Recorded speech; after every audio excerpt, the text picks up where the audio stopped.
The phone call came at 5 in the morning, jarring me from a dreamless sleep. Leo's voice sounded nervous. "Your daughter-in-law is here with some men. She says she's the new owner and is going to take the furniture." I sat up slowly in bed, the sea breeze from the open window caressing my face. The beach house had been my sanctuary these past few days, a retreat after my son Elijah's wedding 4 months ago, a place to find peace amidst the growing unease I'd been feeling. But even here, it seemed I couldn't escape. "Don't stop her, Leo," I said, my voice surprisingly calm. "Let her in. She's going to find a surprise." "Are you sure, Miss Rose?" Leo sounded confused.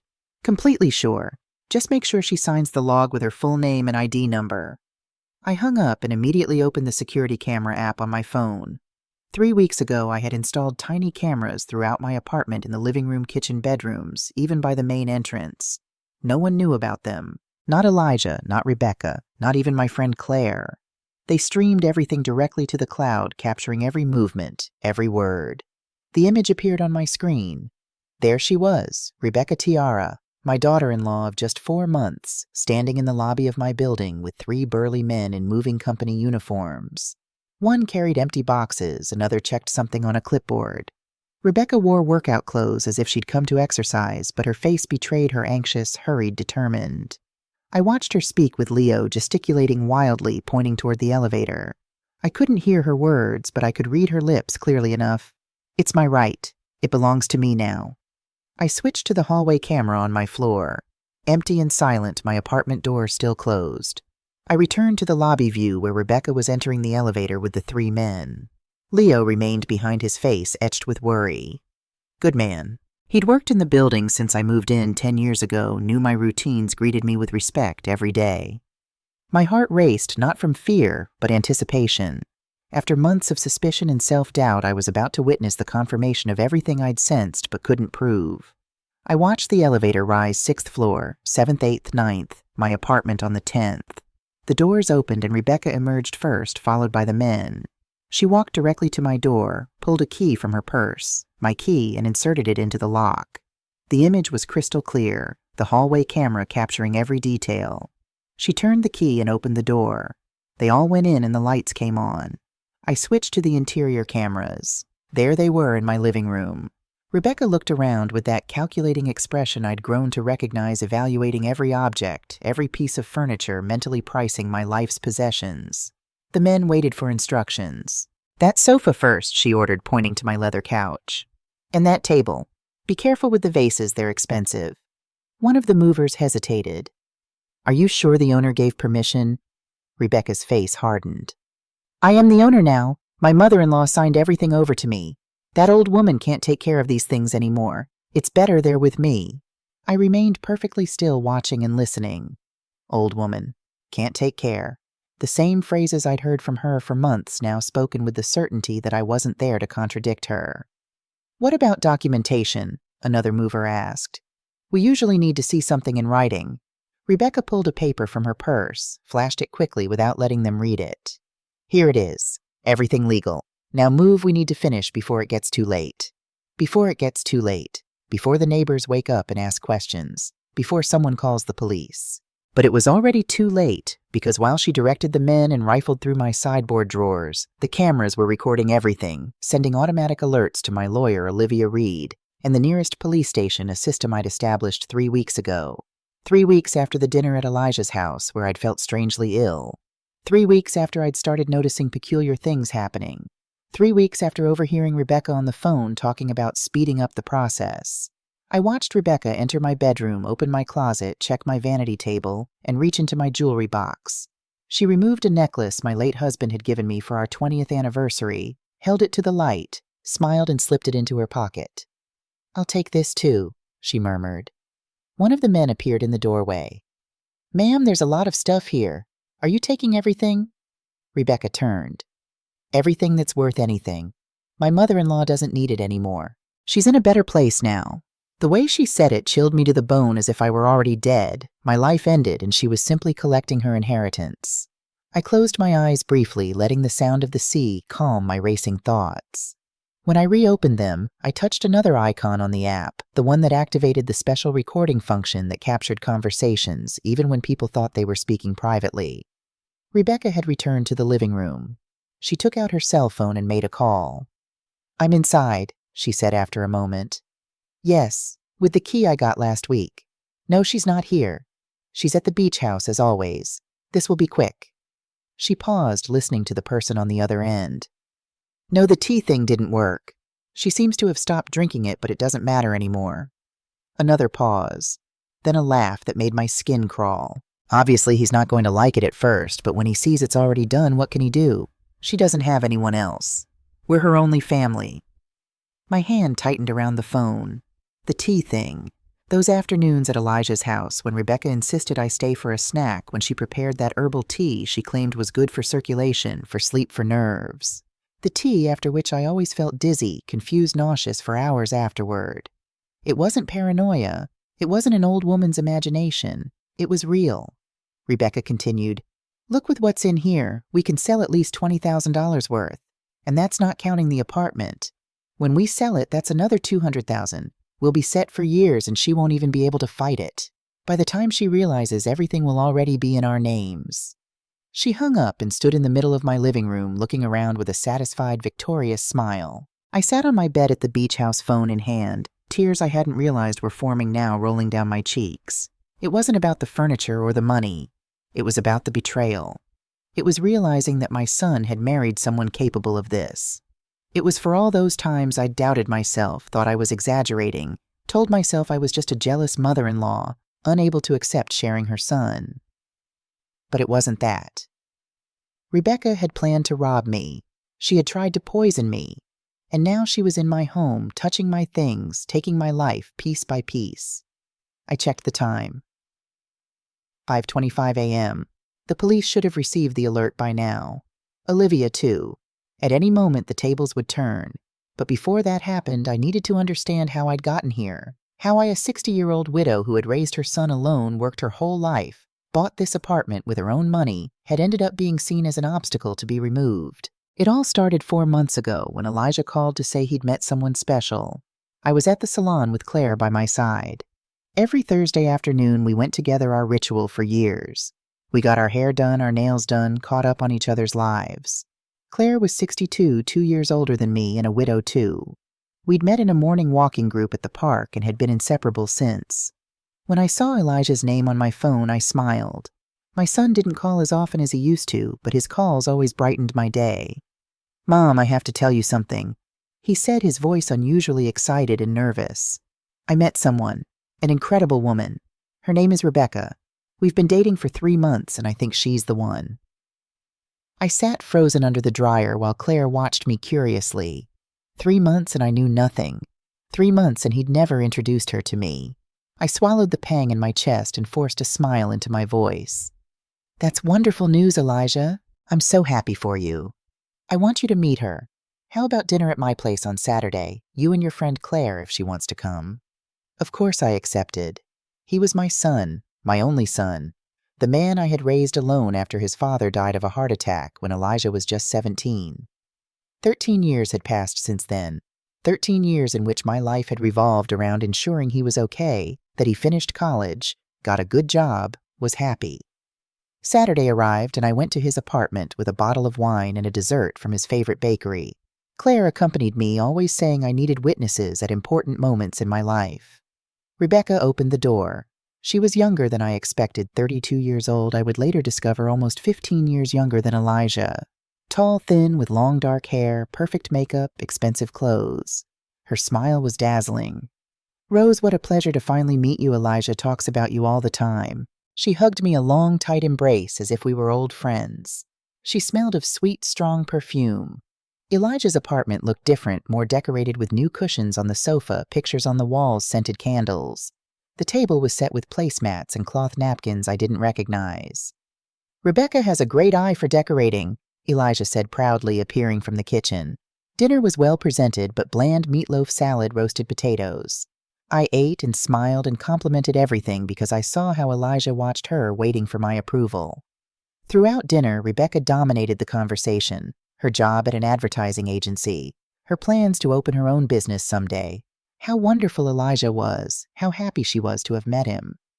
She asked about my life too, where I worked, if I was retired, if I lived alone, if I had many friends. It must be hard to be alone in that big apartment, she commented with what seemed like compassion. Especially at your age. At my age. I was 60, not 80. I worked part-time as an accounting consultant, went to the gym 3 times. Weekly had friends I regularly saw, drove my own car, paid my own bills, traveled when I wanted. I didn't feel alone or incapable, but the way she said it as if it were an obvious fact made me uncomfortable. I'm fine, I replied simply. I like my independence, Rebecca smiled. Of course. But still, if you ever need help with anything, Elijah and I are here. We're family now. Family. They had been dating for 3 months and she already talked about family. Claire gave me a sideways glance. I knew that look her way of saying, be careful. After dinner, Rebecca insisted on making tea. I brought some special herbs. They're great for digestion and relaxing. She returned from the kitchen with 4 steaming cups. The tea had a strange smell, something between mint and something more bitter I couldn't identify. I sipped it politely. Claire barely touched hers. Elijah drank his completely, praising the flavor. Rebecca watched us as we drank, smiling. Half an hour later, I began feeling dizzy, a slight dizziness at first, then stronger. The living room seemed to be moving slightly. I told Elijah I'd better go, that I was tired. Claire drove me home in my car because I didn't feel capable of driving. I don't like that woman, Claire said when we were in the elevator going up to my apartment. There's something strange about her. And that tea. Did you taste it? I had noticed too, but I didn't want to admit it. I didn't want to be that mother-in-law, the woman who never accepts anyone because no one is good enough for her son. In the following weeks, Rebecca started appearing more in my life calls to invite me for coffee text messages, asking how I was surprise visits to my apartment with Elijah.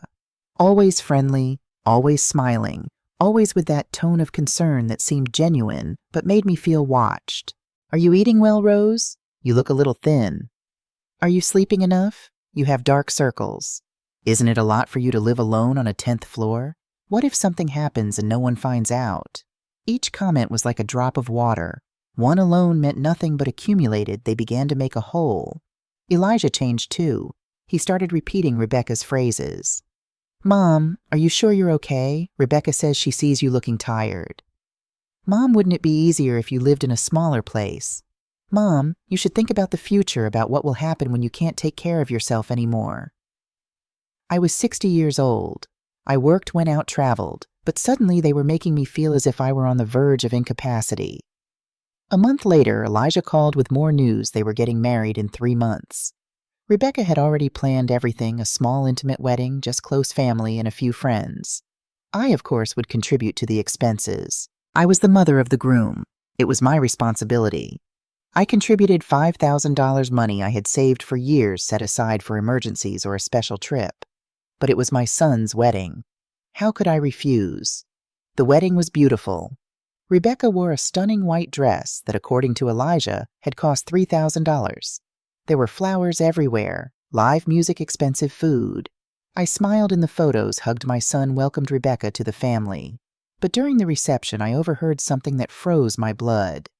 I was in the bathroom touching up my makeup when voices came from the other side of the door, Rebecca talking to someone, a friend presumably. I'm telling you, this marriage is the best investment I've ever made. Elijah is easy to handle, and the old woman has money, an apartment worth about $200,000 savings, a beach house. And the best part is she has no one else, just Elijah. Everything will be ours eventually. The other voice laughed. And what if she doesn't want to give it up? That's why I'm working on it. I already have her half convinced that she's too old to take care of her things. Give it a few more months and she'll be begging us to help her. They left the bathroom. I remained inside, gripping the sink, struggling to breathe. It wasn't my imagination. I wasn't being paranoid. Rebecca had planned everything from the beginning. That night at the beach house where I went after the wedding, I made a decision I would not be a victim. I would not let them steal what I had built. I would not stay silent while they treated me as an obstacle to be removed. I called Olivia Reed, my lawyer and friend for years. I told her everything, every strange detail, every out-of-place comment, every moment I had felt manipulated. Rose, you need to protect yourself, she told me. And you need proof. If this becomes a legal issue, your word alone won't be enough. She'll say you're confused, paranoid, that your age is affecting you. It was Olivia's idea to install the cameras, small invisible cameras with high-quality audio throughout my house, connected to an app on my phone, programmed to record everything and send automatic alerts if someone entered without my permission. "If she tries anything, you'll have proof," Olivia said, "and that proof will bury her." I installed the cameras 3 weeks ago. I changed the locks too, but left an old key hidden where I knew Rebecca would find it. I wanted her to think she still had access. I wanted her to feel secure. And it worked because now as I sat at the beach house watching my phone, she was in my apartment stealing my things, confessing her plans, burying herself. 2 weeks after the wedding, while I was still processing what I had heard in the bathroom, Rebecca began the next phase of her plan. She invited me to lunch at her and Elijah's apartment. I arrived with a plant as a housewarming gift. Rebecca opened the door wearing an apron as if she'd been cooking all morning. The house smelled like homemade food. She hugged me with that same exaggerated enthusiasm. "Rose, how lovely. Come in, come in. Elijah is at work, but I wanted us to have some time alone to get to know each other better. We're family now." I sat on the sofa, the same one I had helped Elijah buy. Rebecca brought lemonade in tall glasses with ice and mint. While we drank, she asked about my daily routine. "Do you still go to the gym 3 times a week? Isn't that very tiring for you?" "No, I like going. It keeps me active." She nodded understandingly. "It's admirable, but you have to be careful. At a certain age, the body doesn't respond the same. My grandmother fell at the gym 2 years ago. She broke her hip. She never walked right again." I took another sip of lemonade. It tasted strange, too sweet, with a bitter aftertaste. "And that apartment so big," Rebecca continued. 10 floors up, so many rooms. Don't you feel lonely there? Aren't you afraid something will happen and no one will find out? I have friends who live nearby. Claire stops by often." "Yes. But still, a woman your age living alone. Elijah worries a lot about you, you know. He always says it makes him anxious to think about something bad happening to you." My age, again as if 60 were synonymous with incapacity. We had roast chicken with vegetables for lunch. The food was adequate, though bland. Rebecca insisted I eat more, serving me large portions. After lunch, she made that tea again, the same one from our first dinner. The same herbs with that strange smell. "It's wonderful for digestion and helps you sleep better. You mentioned you sometimes have insomnia." I had never mentioned that. I slept perfectly well, but she said it with such certainty that for a moment I doubted my own memory. I drank the tea out of politeness. This time the bitter taste was stronger. I forced myself to finish it while Rebecca watched with that fixed smile. "Rose, I want to talk about something important." She leaned forward as if sharing a secret. "Elijah and I have been thinking. You have a lot of properties, a lot of responsibilities, the apartment, the beach house, the bills, the taxes. Wouldn't it be easier if we helped you manage all that?" My heart raced. "I manage my things fine." Of course. I'm not saying you can't. Just that sometimes it's good to have help someone younger who understands technology, banks, all those modern things. We could make Elijah a co-owner, for example, just for security. So if anything happens to you, everything is in order." Co-owner. That word hit me like ice water. "I don't think that's necessary." Rebecca maintained her smile, but something in her eyes changed. "Well, think about it. It's just a suggestion. We only want to take care of you." Half an hour later, I started feeling sick again, the same dizziness from before. Nausea. The room seemed to move slightly. I told her I'd better go. Rebecca insisted on calling a taxi, saying I wasn't in any condition to drive. She was right. I wasn't. In the taxi going home, I opened WhatsApp.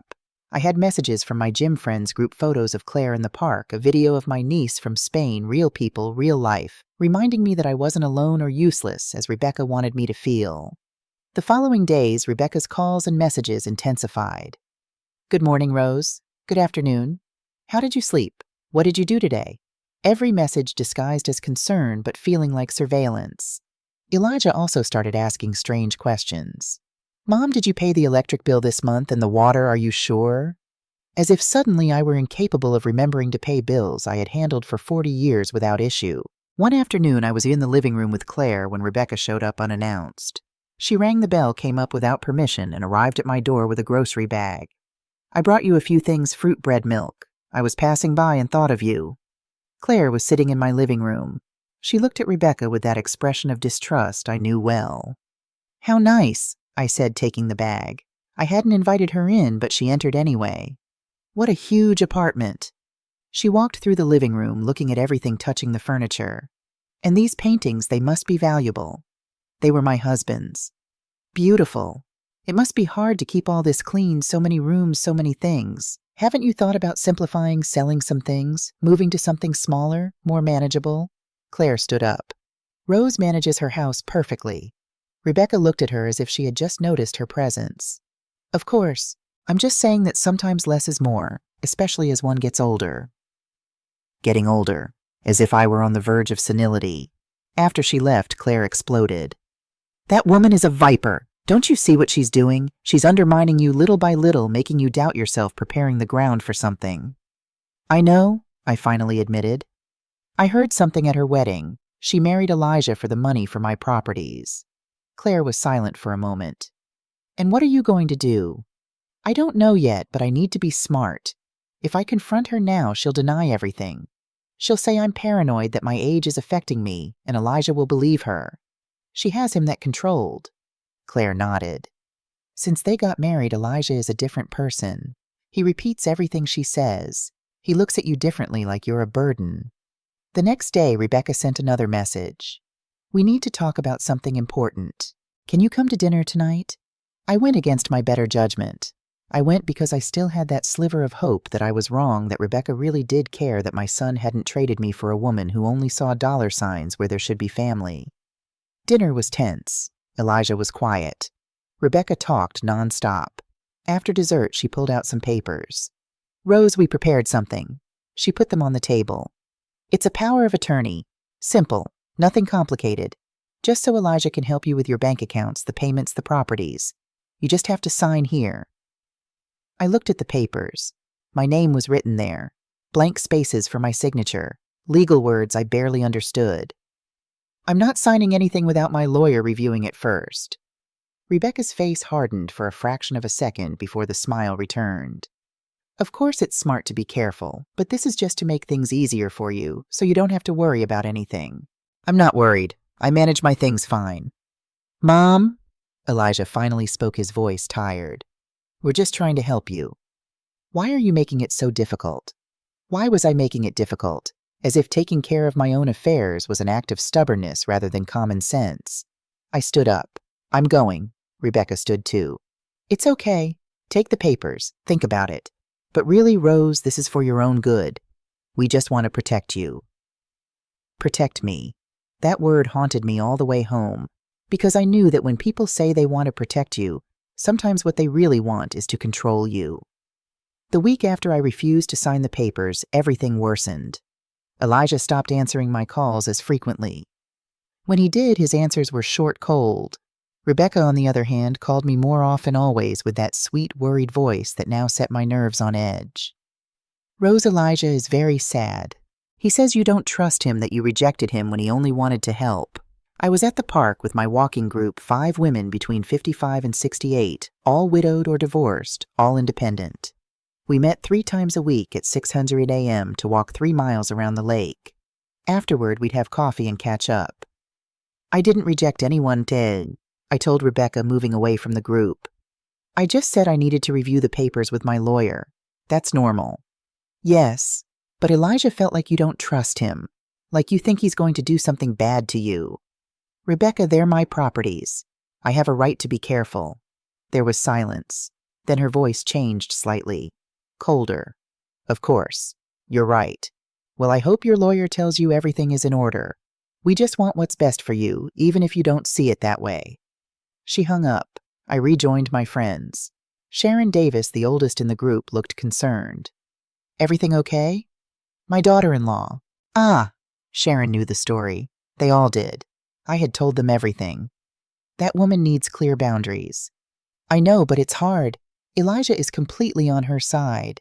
Tanya Price, who was 61 and had been a nurse for 30 years, moved closer.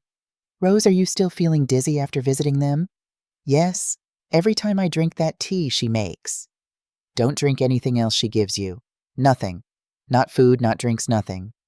Do you think she could really be putting something in it? Tanya looked at me gravely. I've seen cases people who use herbs, medications, anything to make a person seem confused, sick, incapable. Then they say the person needs help, can't take care of themselves, and end up taking control of everything. Her words chilled me because they made sense. Everything made sense. That afternoon I went to see Olivia Reed. Her office was downtown in an old but well-maintained building. Olivia was 65 with completely white hair, wore thick glasses, and possessed a brilliant legal mind. She had been my lawyer since my husband died. I showed her the papers Rebecca had wanted me to sign. Olivia read them in silence, her expression growing increasingly serious. Finally, she placed them on her desk and looked at me over her glasses. Rose, if you had signed this, you would basically be giving Elijah complete power over all your accounts, your properties, your financial decisions. They could sell your apartment without your consent. They could empty your bank accounts. They could do whatever they wanted. I felt like I couldn't breathe. But Rebecca said it was just to help me. This isn't a help document. This is a power transfer document, and it's written very cleverly. Any judge who sees it will think you're not in a condition to manage your own affairs. What do I do? Olivia leaned back in her chair. First, never sign anything without consulting me. Second, we need to protect you legally. I'm going to draft documents that clearly establish you are in full command of your faculties, that you make your own decisions, and that no one has authority over your assets except you. Third, and this is important, you need proof of what's happening. What kind of proof? Recordings, messages, anything that shows they are manipulating you. Because if this goes to court, and I suspect it might, your word alone won't be enough. They'll say you're confused, that your age is affecting you, that you need help. They'll paint you as a senile old woman who doesn't know what she's doing. That word old, as if being 60 automatically made me invalid. What if I install cameras in my apartment? Olivia raised an eyebrow.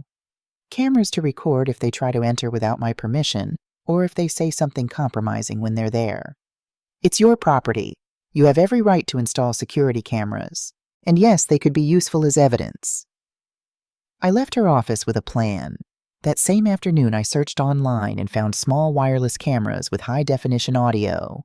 They connected to an app on my phone, recorded automatically when detecting motion, and saved everything to the cloud. A package of 6 cameras cost $800. I bought them without hesitation. They arrived 3 days later. I spent a whole afternoon installing them in the living room, behind a picture frame in the kitchen, atop the refrigerator in my bedroom, on the bookshelf in the dining room, in a decorative plant in my study, behind some books at the entrance, camouflaged in the smoke detector. I downloaded the app, set up the notifications, tested that they worked, everything perfect. I also changed the locks on my apartment, but strategically. I hired a locksmith and asked him to leave the old lock installed but disabled, and to put a new one right below it. From outside, it looked like there was only one lock, but the old key that Rebecca had probably copied no longer worked. And then I waited. I didn't have to wait long. 2 days later, I was at the grocery store when my phone vibrated. Notification from the camera's movement detected in the apartment. I opened the app, my heart racing. It was Rebecca. She was in my living room alone, walking slowly, examining everything. She opened the drawers of my sideboard, checked the papers inside, took photos with her phone of some documents. Then she went to my bedroom, opened my closet, checked my jewelry box. She took a ring my husband had given me and put it in her purse.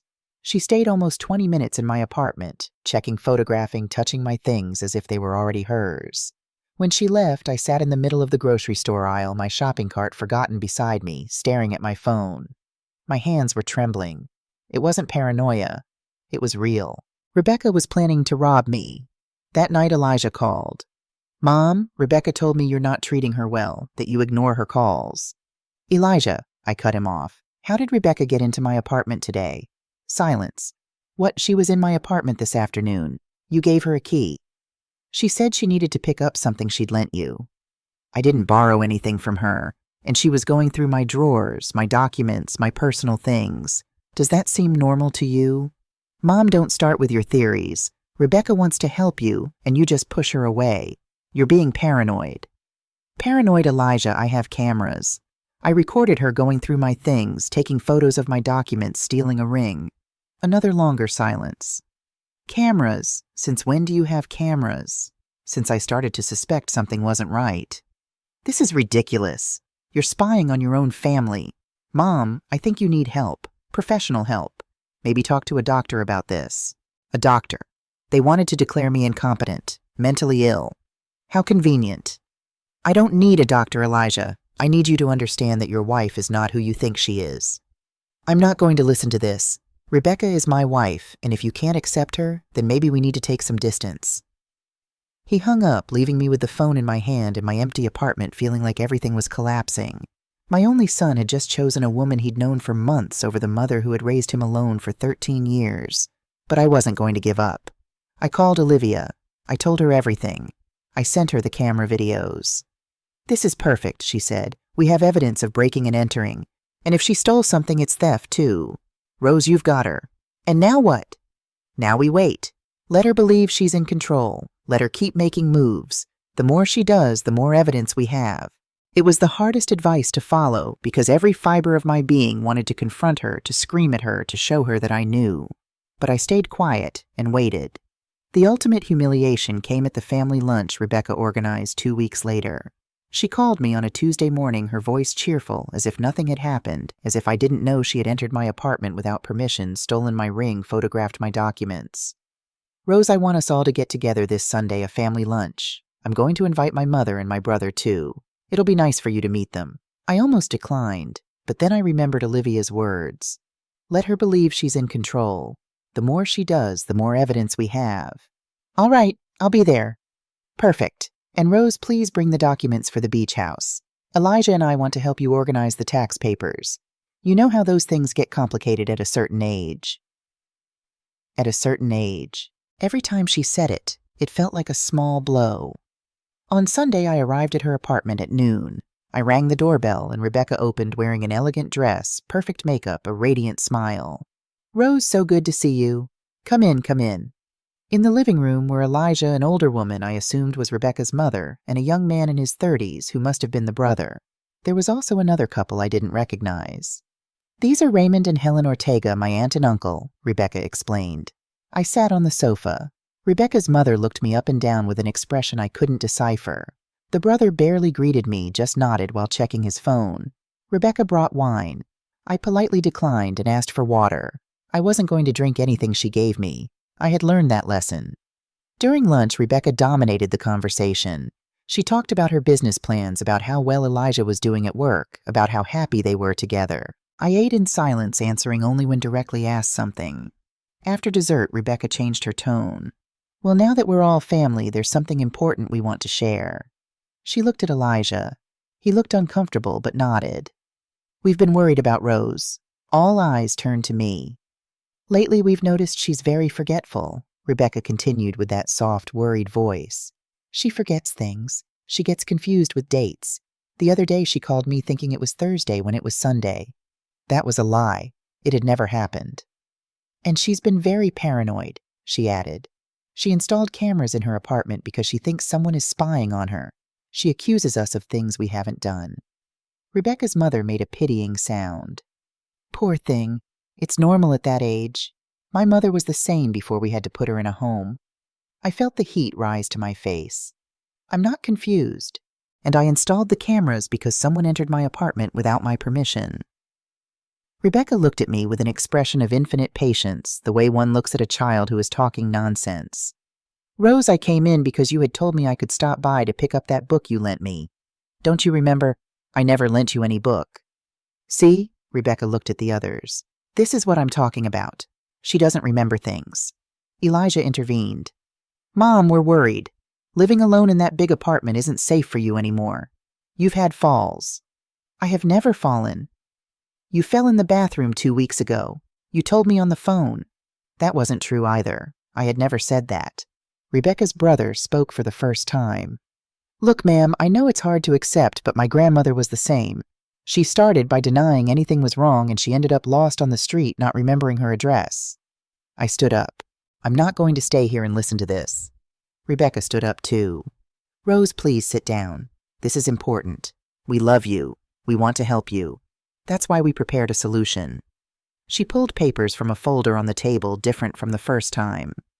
We spoke with a lawyer. This is a voluntary guardianship. Basically, you agree that you need help managing your affairs and authorize us to do it for you. It's for the best. That way you can continue to live peacefully without worrying about anything. I looked at the papers. Then I looked at Elijah. My son, the man I had raised, wouldn't meet my eyes. I'm not signing that. Rebecca's mask slipped for a second. I saw pure rage in her eyes, but she quickly composed herself. Rose, if you don't sign voluntarily, we'll have to start a legal process. We have witnesses. She pointed to everyone in the room.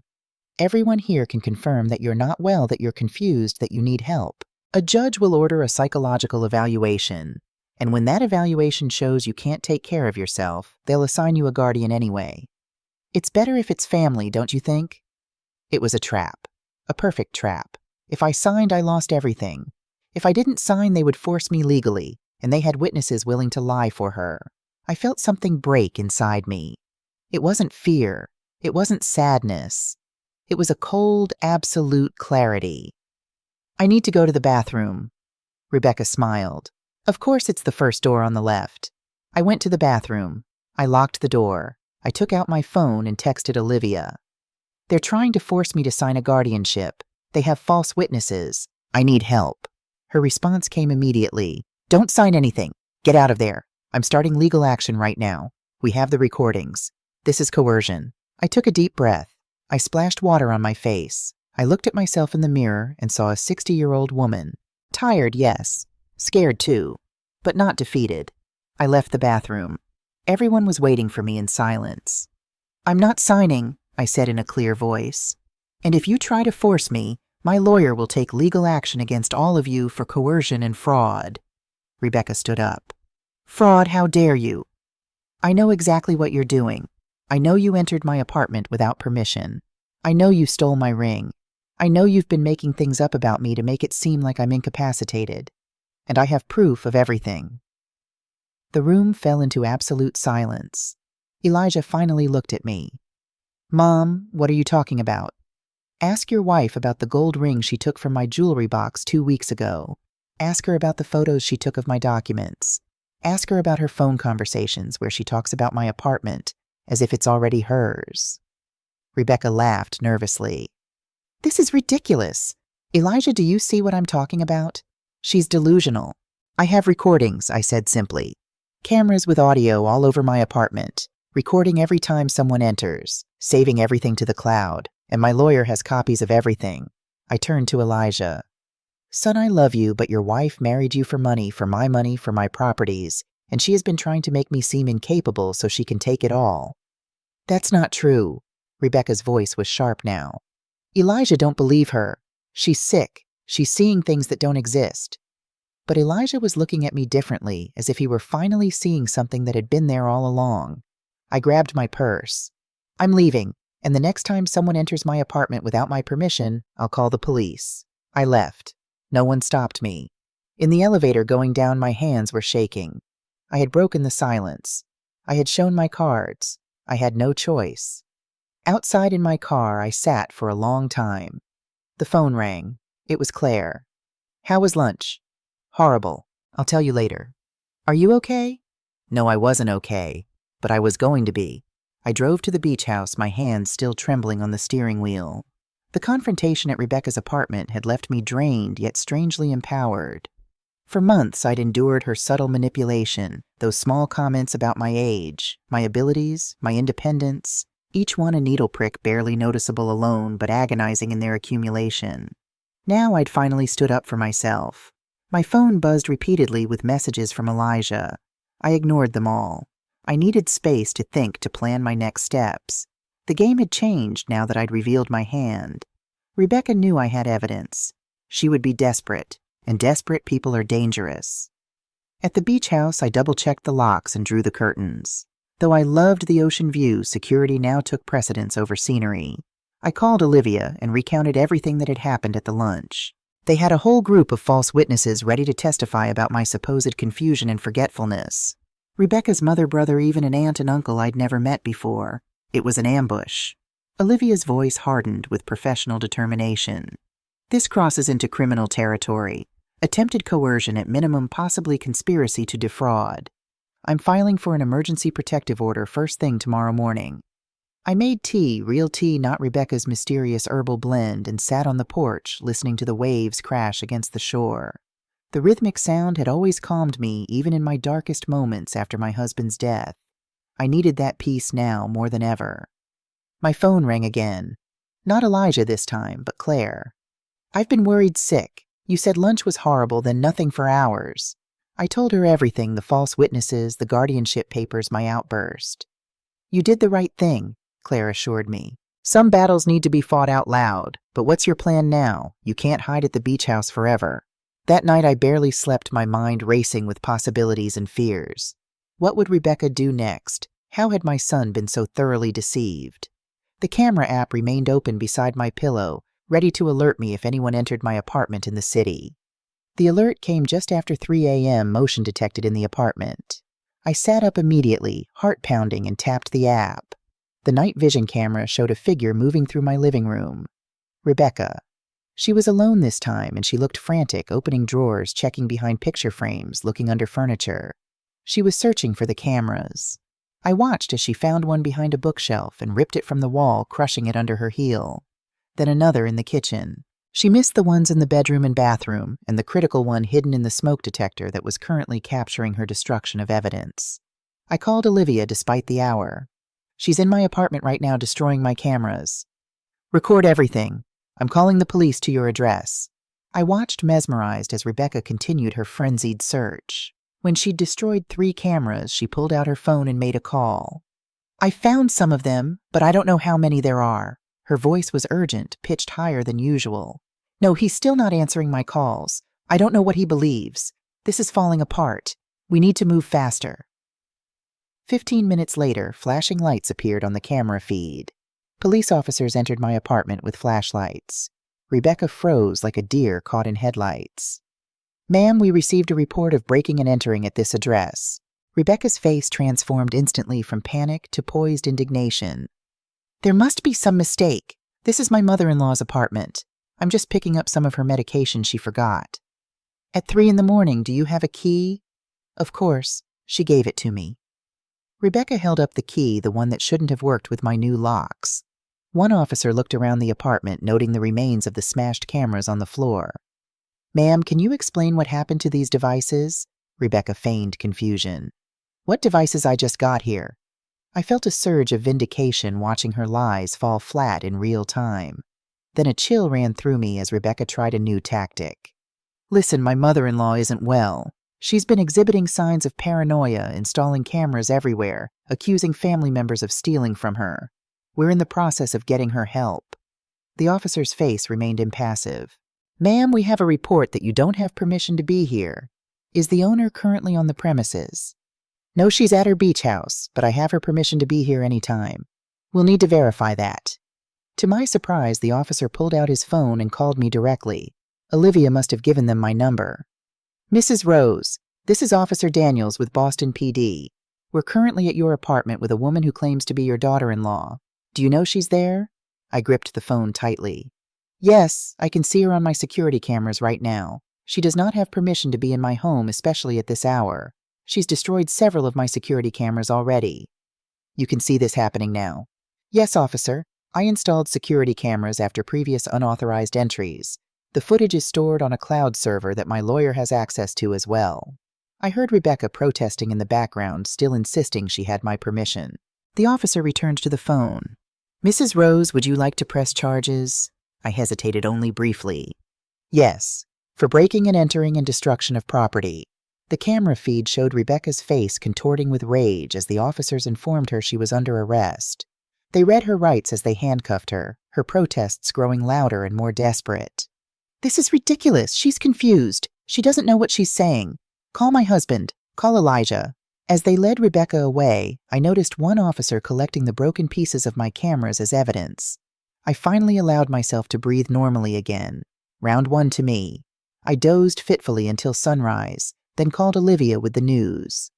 "They actually arrested her. That's excellent. First appearance will likely be this morning. I'll be there to provide evidence of the previous incidents and oppose any bail." The thought of Rebecca in jail brought me no joy, just a weary relief that for the moment my home and possessions were safe. But one crucial piece of the puzzle remained unresolved, Elijah. My son still hadn't responded to my calls or messages. At 9 o'clock, I called Janet from my walking group who worked at the courthouse as an administrator.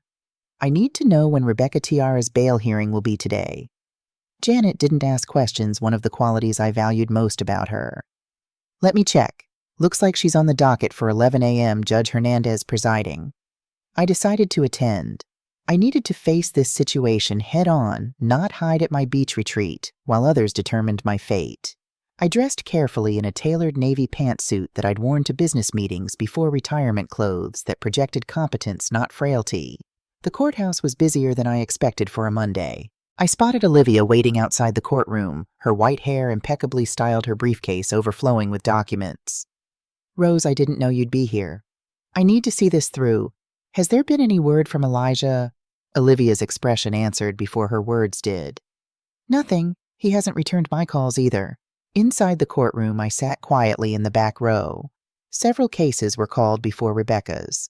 When her name was finally announced, she entered from a side door, still wearing the clothes from the night before, now rumpled and stained. Her perfect makeup was smudged dark circles prominent under her eyes. For a moment, I almost felt sorry for her. Almost. The charges were read: breaking and entering, criminal trespass, destruction of property. Rebecca's court-appointed attorney, a young man who looked barely out of law school, argued for immediate release. Your Honor, this is clearly a family misunderstanding. My client is concerned about her elderly mother-in-law's mental state and was simply checking on her property as she's done many times before with permission. Olivia rose majestically. Your Honor, I represent Mrs. Rose. We have extensive video evidence showing this was not the first unauthorized entry. Mrs. Tiara has been systematically attempting to undermine my client's independence with the goal of gaining control of her assets. The judge, a stern-faced woman in her 60s, peered over her glasses at Rebecca. Ms. Tiara, do you have any documented power of attorney or legal right to enter the residence? Rebecca's lawyer fumbled. Not at this time, Your Honor, but my client's husband is the son of the property owner, and that's not a legal right of entry, the judge interrupted. Bail is set at $5,000. The defendant is ordered to have no contact with the victim and to stay at least 500 feet from any property owned by Mrs. Rose. As the judge's gavel fell, Rebecca's eyes found mine across the courtroom. The hatred in them was palpable, a physical force that made me shiver despite the warmth of the room. I held her gaze steadily, refusing to be intimidated. You don't scare me anymore, I thought. I see you for exactly what you are. Outside the courthouse, I finally received a text from Elijah. Where are you? We need to talk. I didn't want our conversation to happen over text, but I needed to establish boundaries immediately. I'll meet you at Claire's house at 2 p.m. Come alone. Claire had immediately agreed to host our meeting. My home is neutral ground, and I'll be in the next room if you need backup. Elijah arrived punctually, looking haggard. His clothes were wrinkled, his eyes bloodshot. He'd obviously slept poorly, if at all. Mom, he began, his voice catching. What's happening? Rebecca's in jail. They're saying you pressed charges against her. I kept my voice even, unemotional. She broke into my apartment at 3 a.m. and destroyed my security cameras. What would you have done? She says you're confused, that you've been acting paranoid, seeing threats everywhere. And you believed her? Your wife of 4 months over your mother who raised you alone for 13 years. The hurt I'd been suppressing rose to the surface, making my voice tremble. Elijah, I showed you the video of her going through my things, stealing my jewelry. What more proof do you need? Elijah paced Claire's living room, running his hands through his hair. I don't know what to believe anymore. Everything was fine until you started acting strange about Rebecca. No, everything seemed fine because I was silent. Because I doubted myself, wondered if I was being the stereotypical difficult mother-in-law. But Rebecca has been manipulating both of us from the beginning. I pulled out my phone and played the recording from the bathroom at their wedding where Rebecca had called me the old woman and talked about getting my property. Elijah listened, his face growing paler by the second. That could be about anyone, he protested weakly. You can't even see her in this recording. Elijah, look at me. Really look at me. Do I seem confused to you? Incapable, in need of guardianship? He couldn't hold my gaze. She said sometimes you seem fine, that it comes and goes. Early dementia can be like that. My patience snapped. And what medical degree does Rebecca have that qualifies her to diagnose dementia? Did she take me to a doctor, consult with specialists? No. She decided I was incapacitated because it suited her plans. I pulled out another piece of evidence, the lab analysis of the sugar container from my kitchen, showing high levels of benzodiazepines. This is what she's been putting in my food and drinks when I visit. That special tea that always made me dizzy and confused, it was drugged. She's been poisoning me, Elijah. He stared at the report, his hands trembling. This can't be real. It is real, all of it. The recordings, the lab reports, the witnesses who saw her taking my things. I'm not crazy or confused or paranoid. I'm being targeted by someone who wants what I have. Elijah sank onto Claire's sofa, his face in his hands. I don't know what to do. She's my wife. And I'm your mother.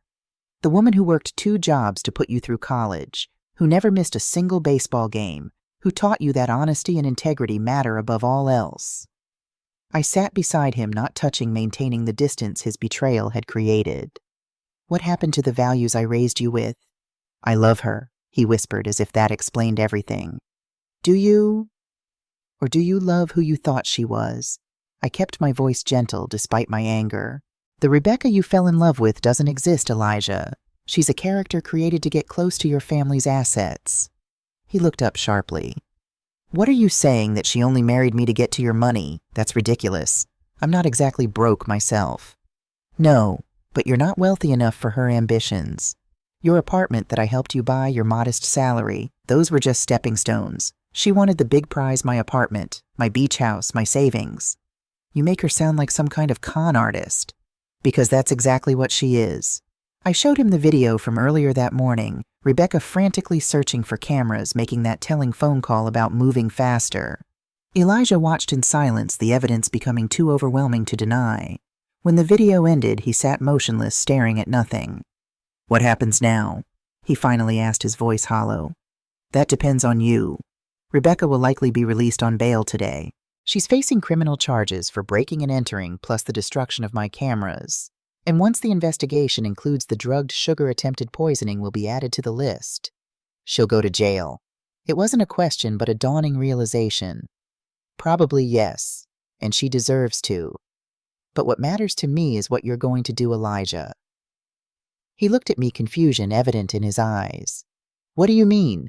Are you going to stand by her, continue to enable her crimes against your own mother? Or are you going to remember who you are, who I raised you to be? The question hung between us, weighted with decades of history, love, and now pain. Elijah didn't answer immediately, which itself was an answer of sorts. He was considering it, still torn. I stood up, suddenly weary of the conversation. I won't ask you to choose between us because that's not fair to you, but I will ask you to choose what kind of man you want to be. One who protects the vulnerable, or one who helps exploit them? You're not vulnerable, he protested weakly. You're the strongest person I know. Strength doesn't mean I can't be hurt, Elijah, and you've hurt me deeply by not trusting me, by believing I was losing my mind without a shred of medical evidence. Claire entered with a tray of coffee, her timing impeccable as always. The brief interruption gave Elijah a moment to collect himself. What do you want from me? He finally asked. I want you to see the truth. And once you see it, I want you to act accordingly. That's all.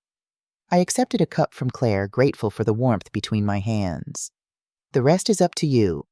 Elijah left shortly after, promising to think about everything. It wasn't the unequivocal support I wanted, but it was a step in the right direction. Claire sat beside me after he'd gone. He'll come around. The evidence is too overwhelming. I'm not sure it matters anymore. The admission surprised even me. Something fundamental has been broken between us. Even if he denounces Rebecca completely, can I ever trust him again? Can I forget that he was willing to have me declared incompetent without even consulting a doctor? Claire had no answer for that. Neither did I. The next morning I met with Dr. Julian Hayes, a forensic psychologist Olivia had recommended. The evaluation was exhaustive memory tests, reasoning tests, spatial and temporal orientation tests. He asked about my life, my routines, my financial decisions. Mrs. Rose, you are perfectly competent, he declared when we finished. There are no signs of cognitive decline, no confusion. There is nothing to justify someone else making decisions for you. I will write a comprehensive report, and if necessary, I will testify before a judge. I left his office with a complicated mixture of relief and anger. Relief at the confirmation anger that I had needed to prove my sanity in the first place. That afternoon, I received a call from the detective handling my case. "Mrs. Rose, we executed a search warrant on your daughter-in-law's residence this morning. We found several items belonging to you, jewelry documents, even your spare car key. More concerning, we discovered research on her computer about drugs that mimic dementia symptoms and several purchases of prescription sedatives from online pharmacies." "That's good news for the case, right? Very good. We're adding attempted poisoning and conspiracy charges. But there's something else you should know. We also found evidence that this isn't the first time she's done this." My blood ran cold. "What do you mean? Rebecca Tiara wasn't always Rebecca Tiara. 3 years ago, she was Rachel Taylor in Pennsylvania. Before that, Rita Thomas in New Jersey.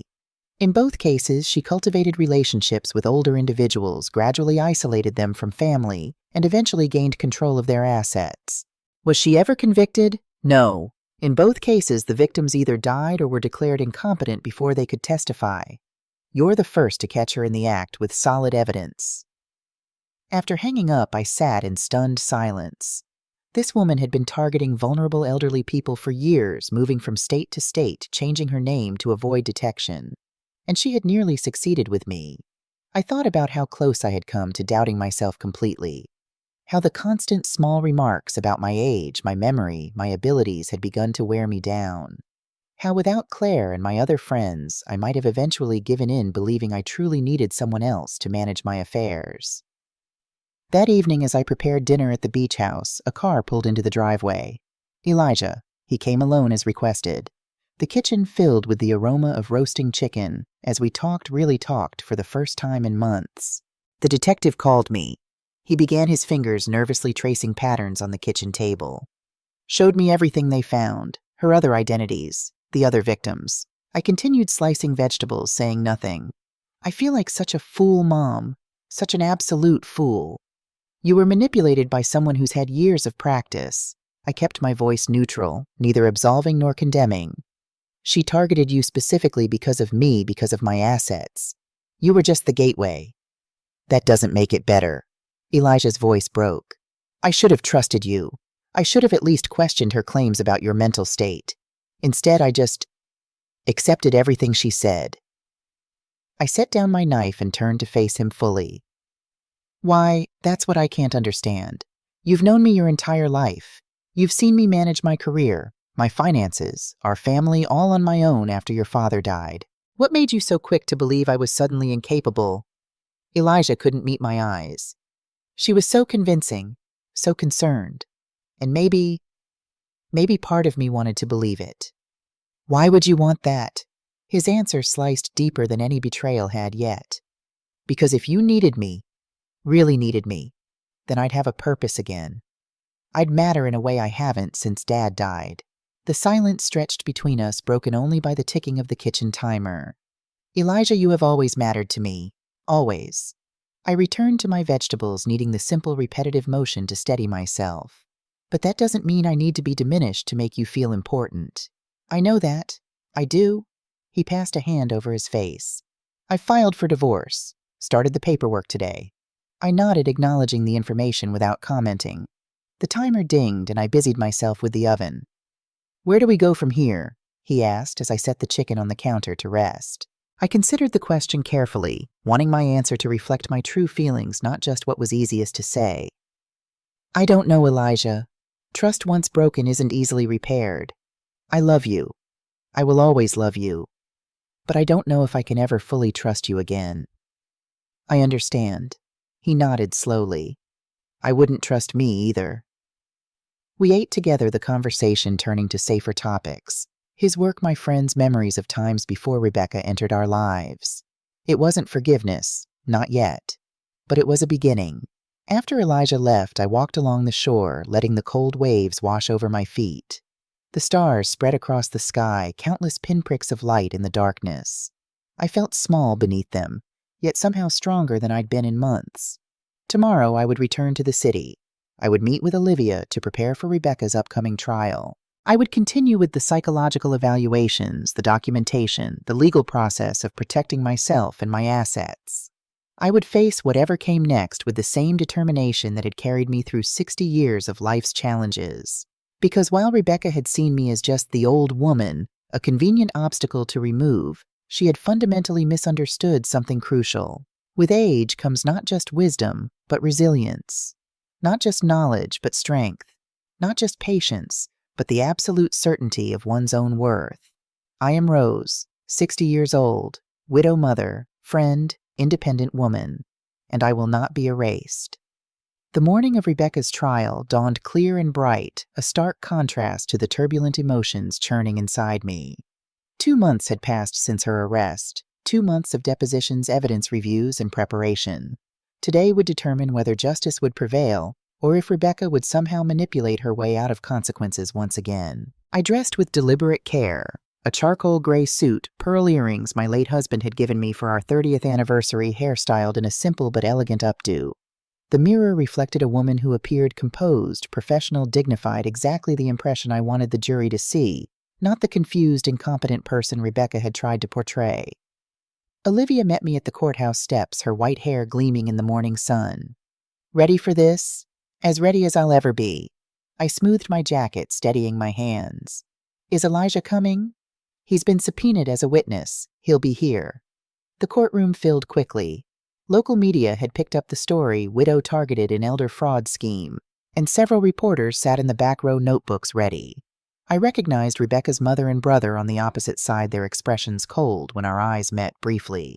Claire and my walking group friends occupied the row behind me, a physical manifestation of the support system that had helped me through this ordeal.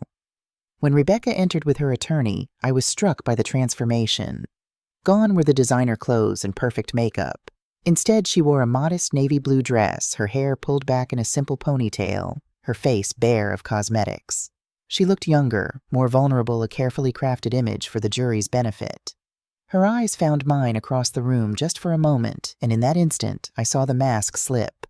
Behind the facade of innocence burned the same calculating hatred I'd glimpsed at her bail hearing. She quickly composed herself, lowering her gaze demurely as she took her seat. The prosecutor, Diana Martinez, was a formidable woman in her 40s with a reputation for successful elder abuse prosecutions. She opened strongly, laying out the case against Rebecca in clear, compelling terms. "This case is about predation," she began, her voice filling the courtroom. "About a young woman who deliberately targeted an independent, capable older woman for financial gain. The evidence will show that the defendant, Rebecca Tiara, used a calculated series of tactics, manipulation, gaslighting, even poisoning, to make Rose appear confused and incompetent, all to gain control of assets worth hundreds of thousands of dollars." Rebecca's attorney, now a high-priced defense lawyer, rather than the court-appointed novice from her bail hearing, countered with equal force. "This case is about misunderstanding and good intentions gone awry," he insisted. "Rebecca Tiara is a caring daughter-in-law who genuinely believed her mother-in-law was experiencing cognitive decline. Everything she did, everything was out of concern for Rose's welfare. The prosecution will try to criminalize acts of love. Don't let them." I almost laughed aloud at the audacity. Acts of love, drugging my sugar, stealing my jewelry, breaking into my home in the middle of the night.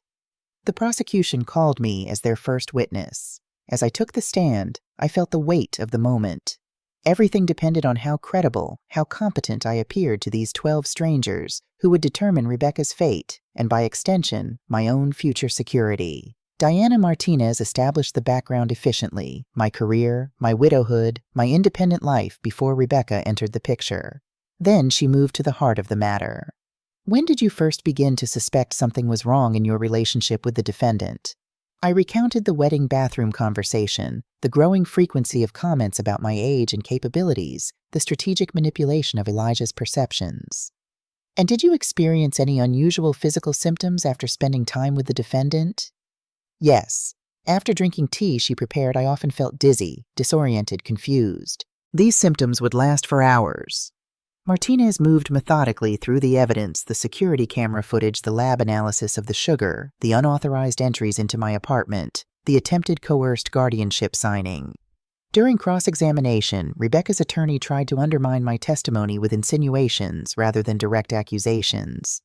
"Isn't it true that many people your age experience occasional memory lapses, moments of confusion?" I met his gaze steadily. "Many people of all ages experience such things occasionally. I do not experience them at a frequency or severity that impacts my ability to function independently. Yet you installed security cameras in your home. Some might see that as paranoid behavior. Some might see it as prudent when valuable items have gone missing and unauthorized people have entered your home. The cameras proved my concerns were justified, not paranoid. He shifted tactics. You mentioned feeling dizzy and confused after drinking tea at my client's home. Did you ever seek medical attention for these symptoms? Not initially. Like many people, I first attributed them to tiredness or stress. It was only after they recurred consistently in the same situation that I became suspicious. So you have no medical documentation of these alleged symptoms. I have a laboratory analysis showing benzodiazepines in my sugar container, the same sugar your client used in the tea she prepared for me. The symptoms I experienced are consistent with benzodiazepine ingestion. Back and forth we went, the attorney trying to paint me as forgetful paranoid confused the very image Rebecca had worked to create. But I remained composed, answering each question clearly and concisely, never allowing frustration to color my responses. When I finally stepped down, Claire gave me a subtle thumbs up from the gallery. The prosecution's next witnesses strengthened their case considerably. Dr. Julian Hayes presented his psychological evaluation findings definitively stating, I showed no signs of cognitive impairment. The laboratory technician who analyzed the sugar sample confirmed high levels of benzodiazepines that could cause symptoms mimicking dementia. The detective detailed the evidence found in Rebecca's possession, my stolen items, research on dementia, mimicking drugs, and documentation of her previous identities and victims. Most damning was the testimony from Eleanor Wright, an elderly woman from Pennsylvania who had narrowly escaped becoming one of Rachel Taylor's victims 3 years earlier. She befriended my nephew first, then me. Eleanor recounted, her voice wavering but determined. She was always bringing tea, commenting on how forgetful I seemed. My housekeeper found her going through my jewelry box one day. When confronted, she claimed I had given her permission, said I must have forgotten. That's when I knew something wasn't right. Eleanor looked directly at Rebecca. I'm 75 years old and sharp as I ever was. Age doesn't make us stupid, it makes us wise enough to recognize predators. By lunch recess, the prosecution's case seemed unassailable, yet anxiety still gnawed at me. Would the jury see through Rebecca's performance, or would they be swayed by the helpless, caring image she projected? I ate a sandwich on a bench outside the courthouse, needing fresh air and solitude. A shadow fell across me, Elijah standing awkwardly, hands in his pockets. Mind if I join you? I gestured to the space beside me. We sat in silence for a moment, watching people hurry past. I'm testifying this afternoon, he finally said, staring at his shoes. For the prosecution. Surprise rippled through me. I thought you were a hostile witness. I was, at first. He looked up, meeting my eyes directly for the first time in weeks. But the more evidence I saw, the more I realized how completely she'd played me. Used me to get to you. That couldn't have been easy to accept. Hardest thing I've ever had to face. Elijah unwrapped his own sandwich but didn't eat. I keep thinking about all the warning signs I missed, or chose to ignore. I considered my next words, carefully wary of reopening wounds that had barely begun to heal. We see what we want to see, Elijah. You wanted to see a loving wife, not a con artist. What I can't forgive myself for is choosing not to see your pain. I knew something was wrong the way you withdrew, how uncomfortable you seemed around her. But acknowledging that would have meant facing difficult truths about my marriage. And now I tell the truth. All of it. Even the parts that make me look like a gullible idiot. When court reconvened, Rebecca's defense began presenting their case. Their strategy quickly became apparent. Paint Rebecca as a concerned family member genuinely worried about my well-being, and suggest the misunderstanding had been escalated by my paranoid tendencies and Olivia's aggressive legal tactics. Rebecca took the stand in her own defense, the picture of earnest concern in her simple dress, with hands clasped demurely in her lap. I only wanted to help, she insisted, her voice quavering. Rose seemed increasingly forgetful, confused. She would agree to something one day, then deny it the next. I was frightened for her safety, living alone in that big apartment. Her attorney guided her smoothly through their narrative. Did you ever intend to harm Rose? Rebecca's eyes widened in seemingly genuine shock. Never. Everything I did was to protect her. The guardianship papers were only so we could make medical decisions if necessary and help manage her finances so she wouldn't be taken advantage of. And the security cameras she claims you destroyed. I was looking for them because I was worried about her paranoia. Finding cameras hidden all over her apartment confirmed my fears about her mental state. What about the benzodiazepines found in her sugar container? Rebecca's expression turned pained. I have no idea how those got there. I would never drug anyone, especially not someone I care about. On cross-examination, Diana Martinez systematically dismantled Rebecca's performance. Ms. Tiara, or should I call you Ms. Taylor, or Ms. Thomas? Which of your aliases do you prefer? Rebecca blanched. Tiara is my legal name now. After legally changing it twice in the past 5 years, correct. Each time after allegations of elder exploitation surfaced. I changed my name for personal reasons. Martinez displayed documentation of Rebecca's name changes, prior accusations, and the timing of each. She then shifted to the physical evidence. You claim you never drugged Rose's food or drinks, yet we have video of you adding an unidentified substance to her sugar container. Care to explain that? That was a vitamin supplement. Rose wasn't eating well. I was trying to help. A vitamin supplement that just happened to be identical in appearance to the prescription benzodiazepines found in your possession, and that just happened to be added secretly without Rose's knowledge. Rebecca's composure began to crack. You're twisting everything. Martinez pressed her advantage, methodically exposing contradictions between Rebecca's testimony and the overwhelming physical evidence. She brought up the phone call recorded by my cameras where Rebecca discussed speeding up the process and referred to me as the old woman. With each piece of evidence, Rebecca's carefully constructed facade crumbled further.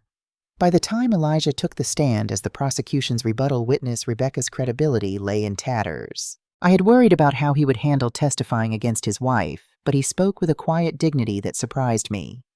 I loved Rebecca. He began, pain evident in his voice. I believed in her. I trusted her completely. When she expressed concerns about my mother's memory and capabilities, I accepted it without question because I thought her intentions were pure. Elijah described how Rebecca had gradually isolated me from him, planting seeds of doubt about my mental capacity while presenting herself as a concerned caretaker. He recounted specific instances where she had made claims about my mental state that he now recognized as false. The most damning thing, he concluded, is that Rebecca never once suggested taking my mother to a doctor for evaluation. If she was genuinely concerned about cognitive decline, wouldn't that have been the logical first step? Instead, she pushed immediately for legal control of my mother's assets. That wasn't care, it was predation. When Diana Martinez asked about his own culpability, Elijah didn't hesitate. I failed my mother. I was so captivated by Rebecca that I chose to believe her over someone who had never given me reason to doubt her. I allowed myself to become complicit in Rebecca's manipulation because it was easier than confronting an uncomfortable truth. Rebecca's attorney tried to damage Elijah's credibility on cross-examination, suggesting his testimony was motivated by bitterness over a failing marriage rather than genuine concern for the truth. Elijah remained steady. Yes, our marriage is over. Yes, I feel betrayed. But my testimony today isn't about revenge. It's about justice for my mother and protection for anyone else Rebecca might target in the future. After closing arguments the next morning, the jury deliberated for just under 4 hours. When they filed back in, I studied their faces for clues, but found none. The forewoman stood as the judge requested the verdict. On the charge of breaking and entering, we find the defendant guilty. On the charge of destruction of property, we find the defendant guilty. On the charge of attempted poisoning, we find the defendant guilty. On the charge of fraud, we find the defendant guilty. With each pronouncement, a weight lifted from my shoulders. Rebecca sat rigid, her face a mask of disbelief that gradually contorted into fury as the full impact of her defeat registered. Sentencing would occur in 2 weeks. For now, Rebecca was remanded to custody, her bail revoked due to flight risk. As officers led her away, she turned toward me, mask completely abandoned. "This isn't over," she hissed. "You think you've won? You're still just a pathetic old woman who'll die alone." I didn't respond. I didn't need to. Her words held no power over me anymore. Outside the courthouse, reporters thrust microphones toward me, clamoring for statements. I had prepared for this moment, knowing my words might reach other older adults facing similar situations. Today's verdict sends an important message. I began, my voice steady. Age does not diminish our right to dignity, autonomy, or respect. It does not make us easy targets. The elderly are not burdens to be managed or resources to be exploited. We are individuals with wisdom, agency, and the absolute right to determine our own paths. In the following days, my phone rang constantly with interview requests. My case had struck a nerve, highlighting the often invisible problem of elder financial abuse. Local news stations ran specials on how to protect vulnerable adults, and several seniors advocacy groups reached out about speaking engagements. I agreed to several carefully selected interviews focusing on educational programs and advocacy groups rather than sensationalistic media outlets. During one particularly thoughtful public radio discussion, the host asked what I wanted listeners to take away from my experience. "Trust your instincts," I answered without hesitation. If something feels wrong in a relationship, it probably is. Don't let anyone, even family members, make you doubt your own perceptions or capabilities. And if you're worried about an older loved one approach concerns about their cognition with respect, suggest medical evaluation, not legal control of their assets. 2 weeks later, I returned to the courthouse for Rebecca's sentencing. The judge, who had remained inscrutable throughout the trial, now addressed Rebecca directly before announcing her decision. "Ms. Tiara, your actions represent a particularly disturbing form of predation. You targeted someone based on a characteristic age that our society often devalues. You exploited cultural biases that equate aging with diminished capacity. You weaponized the trust inherent in family relationships." Rebecca stood impassively, but I noticed her hands trembling slightly at her sides. "This court has a responsibility to protect vulnerable members of society and to deter others from similar exploitation. Therefore, I sentence you to 5 years imprisonment for the breaking and entering, theft, and destruction of property charges. I add 3 additional years for the attempted poisoning to be served consecutively for a total of 8 years incarceration." I felt no triumph, no vindication, only a profound relief that Rebecca would be unable to harm anyone else for a considerable time. As we left the courthouse, I noticed Elijah standing alone by the bottom step, uncertainty written across his features. Our relationship remained tenuous, the trust between us severely damaged, but not beyond repair. "Coffee," I suggested, not ready for a deeper conversation, but willing to take a small step. "I'd like that." We established a cautious new pattern in the weeks that followed, meeting once a week for coffee, carefully navigating the damaged terrain of our relationship. We avoided discussing Rebecca directly, focusing instead on rebuilding our connection through shared memories and current events. During one of these meetings, about a month after the sentencing, Elijah asked the question that had clearly been weighing on him. "Do you think you'll ever be able to forgive me?" I considered this carefully. Forgiveness isn't a single moment, Elijah. It's a process. I'm working on it, but it will take time. And trust, that will take even longer. I met his gaze directly. "But we're here having coffee. That's a start." 3 months after the trial, I made a significant decision. I would sell my city apartment. Too many unpleasant memories lingered in those rooms, and I couldn't walk through the door without remembering Rebecca's intrusions, her violations of my privacy and security.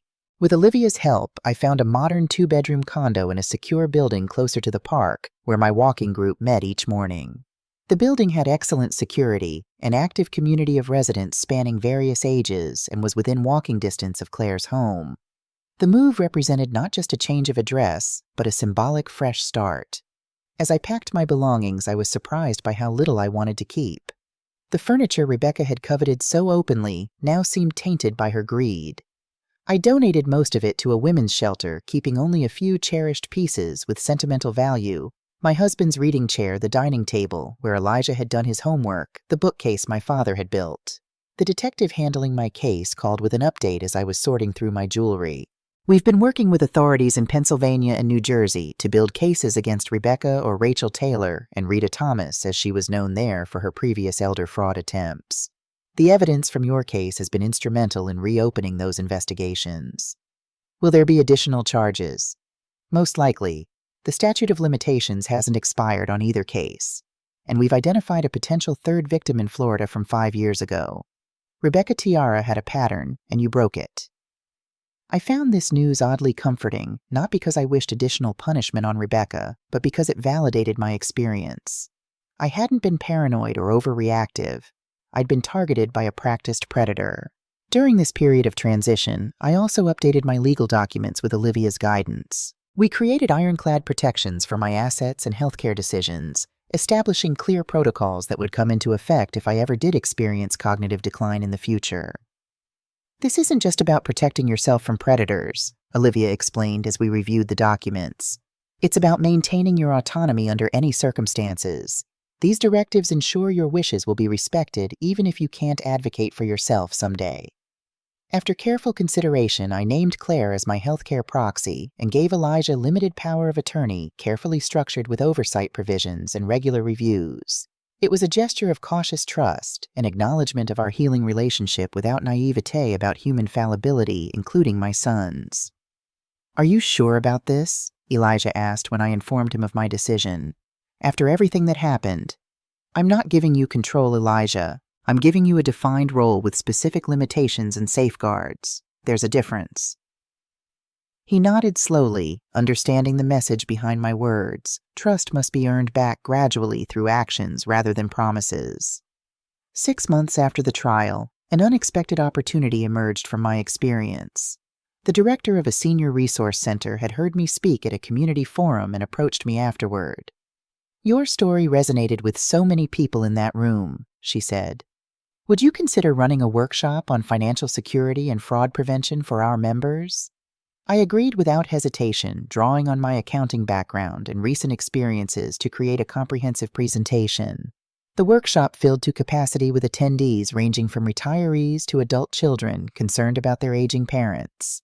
During the Q&A session, a woman in her 70s raised her hand.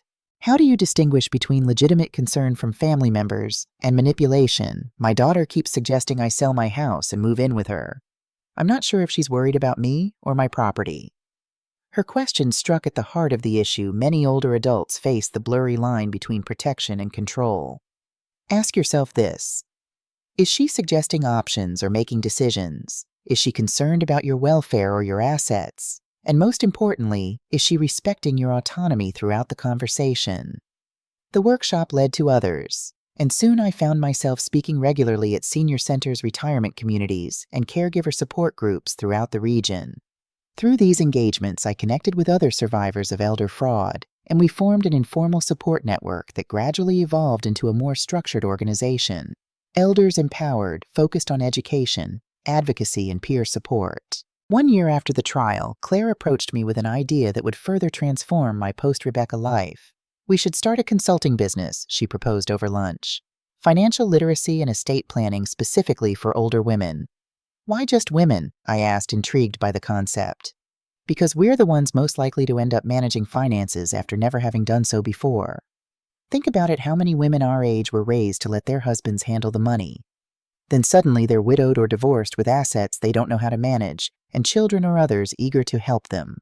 She was right. Many of my workshop attendees were women who had never balanced a checkbook until their husbands died, women who depended on children or relatives and felt lost without guidance. We launched Silver Savvy Financial Consultants the following month, offering services tailored to older women's unique needs.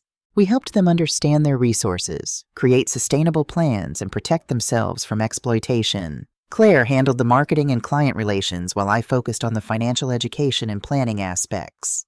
Our first client was Dorothy, a 72-year-old recent widow whose children were pressuring her to sell her home and move into assisted living despite her good health and clear mental acuity. We helped her assess her finances, create a sustainable budget that maintained her independence, and establish legal protections for her assets. "For the first time since Harold died, I feel in control," she told us at our final meeting. "My son isn't happy that I'm staying put, but he's respecting my decision now that I've shown him I have a solid plan." As our client base grew, so did our services. We added workshops on technology for financial management, navigating Medicare and insurance, and recognizing predatory financial practices. We partnered with ethical elder law attorneys, including Olivia, to provide comprehensive support. Elijah and I continued our careful reconciliation. The divorce from Rebecca had been finalized, and he had begun therapy to understand his own susceptibility to manipulation. Our weekly coffees became monthly dinners, sometimes including his new friends or mine, building a broader social context for our healing relationship. "I've been thinking about making a change," he told me during one of these dinners 18 months after the trial. A fresh start, somewhere new. My heart constricted momentarily at the thought of him moving away just when we'd begun to truly reconnect. but I recognized his need to distance himself from the painful associations of the past 2 years. "You should do what feels right," I said, meaning it despite my personal misgivings. "Where are you thinking of going?" "Chicago. There's a senior software architect position open there. Better salary, more responsibility, and a chance to start over where people don't know me as the guy whose wife tried to defraud his mother." I nodded, understanding completely. Rebecca's crimes had affected him differently than me. While I had been her target, he had been her unwitting accomplice, a role that carried its own unique shame. "I think that's a good decision. Chicago is a beautiful city." Relief flooded his expression. "You're not upset. I'll miss you, of course, but you deserve a fresh start too, Elijah. This whole experience hasn't been easy for either of us." 2 years after Rebecca's conviction, Elijah moved to Chicago. We maintained our connection through weekly video calls and quarterly visits.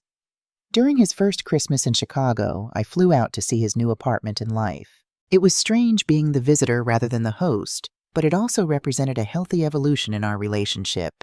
2 independent adults choosing to remain connected rather than bound by obligation or habit. My own life had expanded in ways I could never have anticipated when Rebecca first entered it. Silver Savvy had grown to include 4 part-time consultants besides Claire and me. I had become a recognized advocate for elder rights, testifying before the state legislature on strengthening protections against elder fraud. I had even enrolled in art classes at the community center, discovering a talent for painting landscapes that I'd never known I possessed. On a crisp fall afternoon, shortly after returning from a speaking engagement in Washington, D.C., I received an unexpected visitor at my condo, Detective Garcia, who had handled my case. "I'm not here officially," she explained as I offered her tea, "but I thought you'd want to know Rebecca was denied parole at her first hearing. The board cited her lack of remorse and the discovery of the additional victims in other states. I appreciate you letting me know. There's something else." Garcia hesitated. "She's been corresponding with someone who visits you regularly, a woman named Vanessa Lewis. She attends your Thursday morning walking group." The name struck me like a physical blow. Vanessa was the newest member of our walking group, having joined just 3 months earlier. She was in her 40s, significantly younger than the rest of us, but had fit in seamlessly, sharing stories about caring for her elderly mother. "Are you sure?" Garcia nodded grimly. "Prison mail is monitored.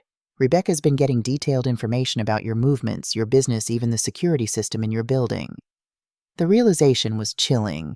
Rebecca might be imprisoned, but her reach extended beyond those walls. She had found someone to continue her surveillance, perhaps planning some future retribution. "What should I do?" "Be careful. We'll continue monitoring the correspondence, and I've alerted your building's security. But mostly I wanted you to be aware." After the detective left, I sat in my living room processing this new threat.